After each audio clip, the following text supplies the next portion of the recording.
यानी अर्दोआन कह रहे हैं मुस्लिम देशों के बीच नाराजगी क्यों है। उनके मुताबिक मुस्लिम देशों को भाईचारे और पड़ोस के आधार पर समस्याएं हल करनी चाहिए। ये बयान ठीक उसी तरीके का है जैसा मुनीर ने अभी 1 महीने पहले लीबिया में दिया था, जिसमें उसने कहा था मुस्लिम देशों को अब एकजुट हो जाना चाहिए। मुनीर जो कि ऑपरेशन सिंदूर में भारत से बुरी तरह पिट चुका है और अब उसका डर ऑपरेशन सिंदूर 2 से भी है, जिसमें उसे आशंका है कि अगर अब युद्ध हुआ तो वो कहीं का नहीं रहेगा। यही वजह है अब वो अपनी मदद के लिए इस्लामिक देशों को एकजुट करने में लगा है। कई रिपोर्ट्स के मुताबिक मुनीर का प्लान अब एक इस्लामिक नेटो बनाने का है, जिसका मकसद ये होगा कि किसी भी इस्लामिक देश पर हमला हुआ तो सारे मुस्लिम देश एक साथ आ जाएंगे, सारे मुस्लिम देश मिलकर अटैक करने वाले देश पर हमला कर देंगे। अपने मकसद को अंजाम तक पहुंचाने के लिए मुनीर इस्लाम के नाम पर एकजुट करने में लगा है, तो दूसरे धर्मों के खिलाफ भी बयानबाजी कर रहा है। कुछ ऐसा ही अर्दोआन भी करने लगे हैं। उनका कल का दिया बयान भी उसी की गवाही देता है। लेकिन मुनीर और अर्दोआन चाहें जितने इस्लामिक देशों को इकट्ठे कर लें, जितने देशों के आगे हथियारों की भीख मांग लें, लेकिन सच तो यह है कि पाकिस्तान सब देशों के साथ मिलकर भी भारत का मुकाबला नहीं कर सकता और इस बार भी अगर जंग हुई तो हाल वही होगा जो हमेशा होता आया है। ब्यूरो रिपोर्ट, जी मीडिया। एक तरफ मुनीर दुनिया के गैर मुस्लिम देशों के खिलाफ प्लानिंग बना रहा, तो उसने भारत के खिलाफ एक नई फोर्स बनाई है। ये फोर्स है आतंकियों की वाटर फोर्स। 26/11 मुंबई हमले में आतंकी पानी के रास्ते, समंदर के रास्ते ही आए थे। मुनीर फिर से ऐसा ही ख्वाब देख रहा है। मुनीर के इस सपने को मिट्टी में मिलाने के लिए समंदर में भारत के सूरमा तैयार बैठे हैं। पानी के भीतर ही आतंकियों को डुबो कर मारने की पूरी तैयारी है। लश्कर तैयबा का सरगना हाफिज सईद ऑपरेशन सिंदूर की मार से उबरने की कोशिश कर रहा है। मिट्टी में मिल चुकी अपनी इज्जत को वापस पाने की जद्दोजहद कर रहा है। साख बचाने के लिए अब हाफिज अपनी वाटर फोर्स तैयार कर रहा है। ये वीडियो देखिए। ये आतंकी संगठन लश्कर तैयबा का ट्रेनिंग कैंप है। इस कैंप में आतंकियों को पानी में ट्रेनिंग दी जा रही है। इस ट्रेनिंग का मकसद क्या है? हाफिज अपनी वाटर फोर्स तैयार करने की जुगत में है। लश्कर आतंकियों को स्कूबा डाइविंग की ट्रेनिंग दी जा रही है। आतंकियों को स्पीड बोट चलाना सिखाया जा रहा है। आतंकियों को तैरने की ट्रेनिंग दी जा रही है। नदी, झील, नहरों से आतंकी हमले के लिए उन्हें ट्रेंड किया जा रहा है। लश्कर कमांडर रिजवान हनीज और आमिर जिया की निगरानी में ये ट्रेनिंग चल रही है। झील में हाई स्पीड बोट दौड़ाई जा रही है। बोट को कंट्रोल कैसे करना है ये भी सिखाया जा रहा है। इस बात की तस्दीक खुद लश्कर के आतंकी कर रहे हैं। दहशतगर्द खुलेआम कह रहा है कि लश्कर अब अपनी वाटर फोर्स बना रहा है और वो इस बात से बेहद खुश दिख रहा है कि इंडियन मीडिया इस खबर को दिखा रहा है। अभी चंद रोज पहले लश्कर का डिप्टी चीफ सैफुल्लाह खालिद कसूरी भी इस तरह की गीदड़ भभकी देता हुआ दिखा था कि 2026 में पाकिस्तान समंदर का बादशाह बन जाएगा। ये वही पाकिस्तान है जो अभी चंद महीनों पहले पानी के लिए रो रहा था, तरस रहा था, भारत से पानी की भीख मांग रहा था, पानी की अहमियत को समझा रहा था। क्या 72 घंटे बाद ईरान की सड़कें फिर लहूलुहान होंगी? क्या 72 घंटे बाद ईरान में फिर से कत्लेआम होगा?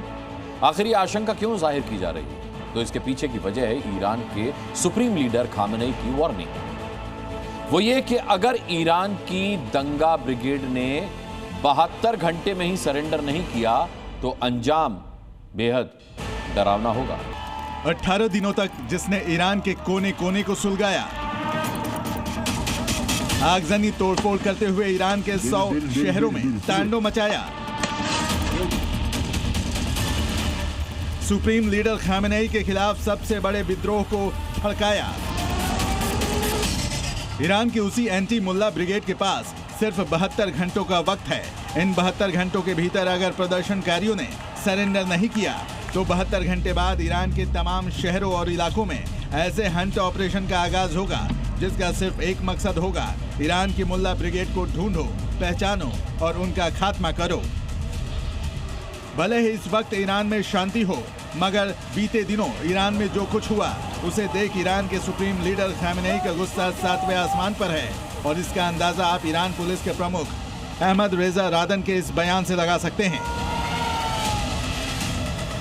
दंगे में जो भी प्रदर्शनकारी शामिल थे वो 3 दिन में सरेंडर कर दें, वरना सरकार और पुलिस कानून के तहत सख्त कार्रवाई करेगी। एक एक दंगाई का चुन चुनकर हिसाब होगा। भले ही ईरान पुलिस के चीफ प्रदर्शनकारियों को अल्टीमेटम दे रहे हों, 72 घंटे में सरेंडर करने का फरमान सुना रहे हों, लेकिन कई मीडिया रिपोर्ट्स में ये दावा किया जा रहा है कि ईरान में अब भी प्रदर्शनकारियों का कत्लेआम जारी है। खामेनेई की सरकार चुन चुन कर दंगाई से हिसाब चुकता कर रही है। आखिर कैसे, ये आप आंकड़ों के जरिए समझिए। दरअसल ईरान में अब तक 5000 लोगों की मौत हो चुकी है। मृतकों में 28 बच्चे भी शामिल हैं। वहीं 500 सुरक्षाकर्मी भी मारे गए हैं। ये वो आंकड़े हैं जिन्हें ईरान सरकार खुद मान रही है, लेकिन कुछ मीडिया रिपोर्ट्स में ये दावा किया जा रहा है कि ईरान में मरने वालों की तादाद 12,000 से 15,000 तक हो सकती है, क्योंकि ईरानी सरकार ने 24,000 से ज्यादा प्रदर्शनकारियों को गिरफ्तार किया है। ऐसे में आशंका इस बात की भी जताई जा रही है कि खैमनई सरकार इन प्रदर्शनकारियों से भी हिसाब चुकता कर सकती है। मतलब ये कि ईरान की एंटी मुल्ला ब्रिगेड के खात्मे का काउंटडाउन शुरू हो चुका है। ब्यूरो रिपोर्ट, जी मीडिया। एमपी में ऑपरेशन दिलावर चल रहा है, जहां एक ऐसे ड्रग कार्टेल का खुलासा हुआ है जो रिहायशी इलाके के बीच एक घर के भीतर से चलाया जा रहा था। सियासी रसूख, पुलिस महकमे में पैठ और दबंगई के दम पर इस गिरोह के मास्टरमाइंड ने काला साम्राज्य खड़ा कर लिया था, लेकिन अब उसका यह साम्राज्य ढह रहा है।